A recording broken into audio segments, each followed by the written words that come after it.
is a milestone moment for us here at News 1130. Prime Minister Justin Trudeau is in Vancouver for the First Ministers' meeting and for the Globe 2016 Environmental Conference.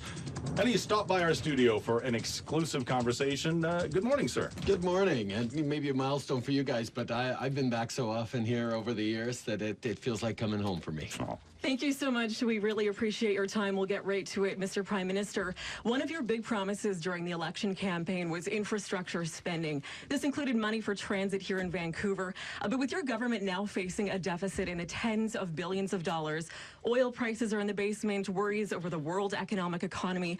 How can you make good on that now? Well, the fact is that we saw the challenges coming in the economy. For 10 years, we've had less than optimal growth for Canadians, for Canadian families.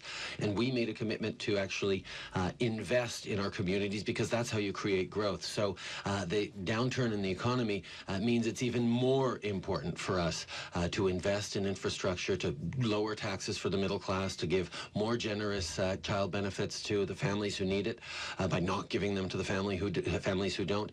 These kinds of things is what's going to put us on the path to creating the growth that Canadians need. One of the infrastructure issues that has dominated discussion is, of course, pipelines. That is one of the key components, I believe, to getting the economy rolling, pundits have said. Now, just this morning, Saskatchewan Premier Brad Wall tweeted, some in Canada say carbon taxes in the West would gain support for pipelines across the country. How's that working? And he is, of course, referring to Quebec's decision regarding Energy East. So how do you reconcile such different perspectives when it comes to issues like pipelines? The job of the Prime Minister is to bring people together and to make sure that the entire country is leaning on each other and supporting each other through difficult things. One of those jobs of the Prime Minister is to get our resources to market in responsible and sustainable ways. And the way to do that is to make sure you're building public trust and public involvement. And for 10 years, we have a government that hasn't done a very good job of that, and therefore there was a massive amount of opposition and concern around pipelines.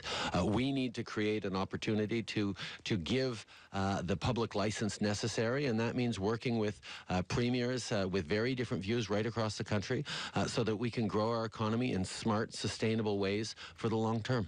On that note, you are in town, of course, as we mentioned, for the First Ministers' meeting. So, as we know, Alberta is seeing major job losses. Saskatchewan as well is feeling it. BC seems to be faring relatively well. We know that. So how do you balance the needs of individual provinces? Do current conditions determine priority, or is there more long-term planning? Well, who we are as a country is we're people who help each other out in times of difficulty. You know, the Alberta and Saskatchewan economy have been doing well over the past while when oil prices were high. Now that they've dropped, they're facing a real shock in terms of increased unemployment and challenges. And we're there for each other as a country. So any Prime Minister needs to balance the ways to best help different regions of the country while making sure that there's growth and opportunities for everyone. And that's where diversifying the economy, investing in infrastructure, investing in innovation and growth, and looking at, for example, the challenge of climate change, yes, as a challenge, but also as an opportunity to create clean technologies and renewable energies and the kinds of jobs we need in the future. You just spoke about helping people out. Obviously, Canada now met its goal of taking in 25,000 Syrian refugees, so not just helping our own citizens, but helping others. The issue, many of them still being housed in less than ideal conditions, many agencies saying they don't have the resources necessarily to deal with this influx. Did we move too fast? I think one of the things that we have to recognize is that Canadians have been extraordinary on this. The number of people who've opened up their homes, who've created opportunities in their communities to welcome in these people who are not refugees, are not immigrants, are now permanent residents, is a huge recognition of what makes Canada strong. We have welcomed in successive waves of immigration in fleeing difficult times that has contributed to the extraordinary success of this country, whether it was Vietnamese boat people or the Ismaili Muslims from East Africa. Yes, there are always challenges in this, but for me, we're staying focused on the fact that the goal over the long term, over the next 5 years, over the next 10 years, over the next generation, is that these people be as successful as they possibly can. And getting it right from the beginning is a really important part of that we're working on. So what's next for Canada in terms of the refugees, not just the ones who are already here, but for the crisis still happening in Syria? Well, Canada has put in place a very strong whole-of-government plan to engage in the Middle East with more training, more humanitarian support, more development assistance, more refugee support, because we know that there is we need a multi-leveled, multi-pronged approach to stabilizing the region. There's more we can do here at home. We'll be accepting more refugees, but there's also a lot more we'll be doing around engaging with the world in positive ways, because we're talking about 60 million displaced people around the world right now, and that number is only going to start going up over the coming years. So Canada has a level of expertise and ability to help, not just by taking in a few people ourselves, which we will, but by helping other communities and societies around the world better deal with an influx of displaced peoples. Now, as we are dealing with our own economic issues here at home, how do you prioritize whether you deal with problems right here in our own backyard versus more international issues? Well, one of the issues that I can put forward as an example that we've worked very, very hard with is our relationship with the United States, which is both a very domestic issue and an international issue. And the fact is, making sure that we have smooth border relations, strong economic and cultural and social ties, and a good working relationship to deal with issues that come up, whether it's softwood lumber or border access or investments. These are the things that lead directly to better jobs for Canadians, better outcomes, better growth for our businesses. So working on the relationship with the United States, as we've been doing hard and as we're going to continue to do with our big meeting in a couple of weeks, these are the things that matter. On the issue of pot legalization, that was, of course, another promise key to your campaign. People are still being arrested for possession. So how do you answer to critics who claim this process is simply taking too long on the federal level? I mean, municipal politicians, provincial politicians here in BC certainly have been quite upfront about their thoughts on that with you. Well, the laws haven't changed yet. Pot is still illegal in this country and will be until we bring in a strong regulatory framework to legalize, control, and make sure that we're keeping it out of the hands of kids, and make sure that we're keeping it from generating tremendous profits for criminal organizations, street gangs, and gun runners. I mean, that's why we committed to legalizing and regulating, so that we are better able to protect minors from the easy access to marijuana they have right now, and better able to keep crime from profiting from the marijuana industry. That's our focus, and that's what we're going to get right. And that's what is necessary. And we've seen from jurisdictions around the world that have done this in different ways. There have been successes and failures. And one of the things that we know we need to do is get it right from the very beginning. And that's exactly what we're going to do. Well, what would you tell someone whose child or, well, teenager presumably has been slapped with some type of charge related to marijuana when it won't be illegal much longer? I mean, could there not be a period of decriminalization, as one of your federal counterparts proposed back during the election campaign? No, I think decriminalization is a bad idea, because it doesn't do anything to make it more difficult for young people to access it, and it doesn't do anything in terms of keeping the black market and the criminal organizations from profiting from it. I believe in a control and regulation that actually will do the protection of public safety and of minors that we need. And in the meantime, it's still illegal. Let's shift gears a bit. Looking at the global perception of Canada, obviously that was a huge thing that changed once you took office. Where is there still work to be done on that front as far as how Canada is viewed on the world stage? Well, we've successfully got people to pay attention to Canada, and now the next step is ensuring that leads to more investment in Canada, greater prosperity, more trade deals that aren't just signed but then acted on and engaged with. And we have a lot of work still to do on that. But the focus on the international stage is always creating opportunities for Canadians, creating opportunities for growth that's going to help the most vulnerable populations contribute to the global economy in positive ways. ways. We need to engage the world in a way that's going to create good jobs and positive outcomes for Canadian consumers and Canadian workers. And that's the lens that I put on international engagement. 8:23 at News 11:30. You are listening to a live exclusive interview with Prime Minister Justin Trudeau. Sir, a couple of minutes ago, you referenced our relationship with our American cousins. Obviously, it's a big day stateside today with Super Tuesday. The Washington Post has dubbed you the anti-Trump.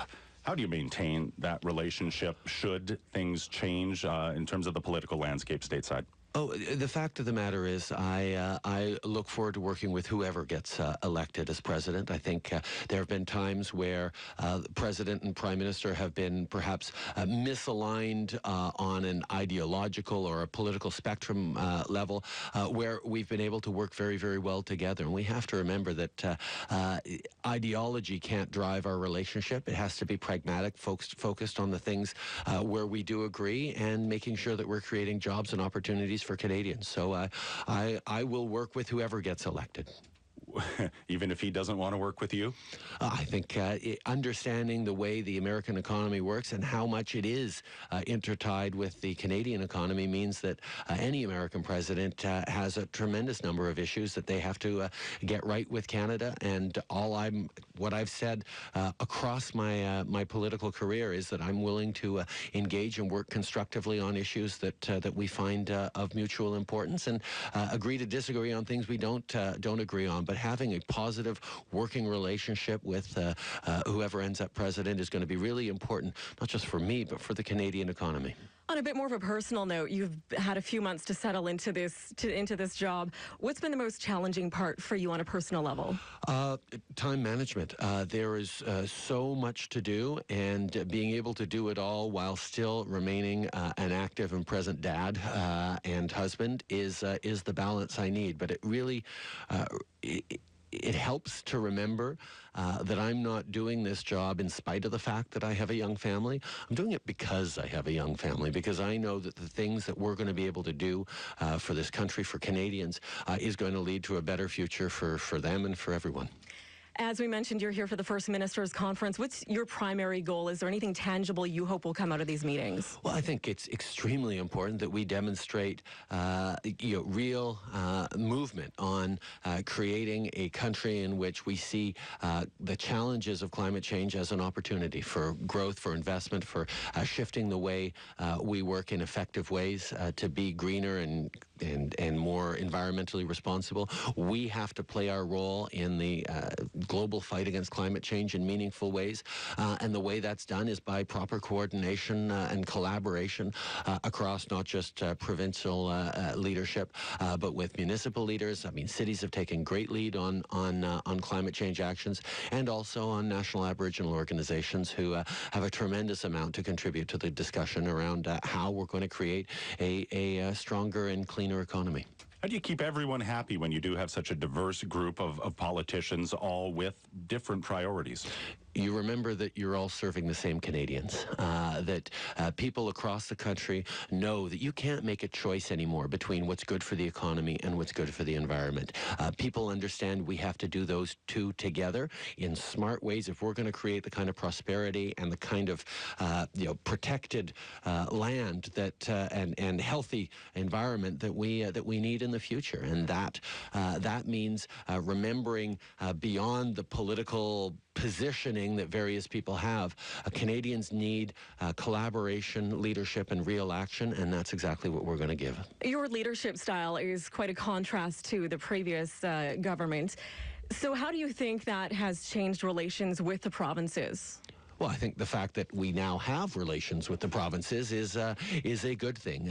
We gathered together a First Minister's Conference back in December in Ottawa that showed a marked positive engagement where suddenly we all agree on everything and everything's tulips and roses, but very much that we are now open lines of communications. We're now talking regularly. When there's issues that come up where we don't see eye to eye, we talk it through. We figure out if there's a way that we can find common ground and agreement. That's the way this country is supposed to work. We have such incredible diversity, geographic and backgrounds and perspectives right across this country that we have to be able to talk with each other, engage, and understand that we're all trying to build the same kinds of things with different paths to getting it, and the Prime Minister's job is really to pull that together in an overarching sense of what it means to be successful in Canada. And we may be very diverse and very different, but we do share one common concern these days, sir. What do you plan to do about the fact there are no Canadian NHL teams poised to make the playoffs? Yes, my Habs are breaking my heart this year. It's a challenge, but it's one that I know that we are going to rise to, all of us collectively, to turn around in the coming years. Prime Minister, thank you for joining us. It's always a pleasure. All right, that's Prime Minister Justin Trudeau joining us live in studio.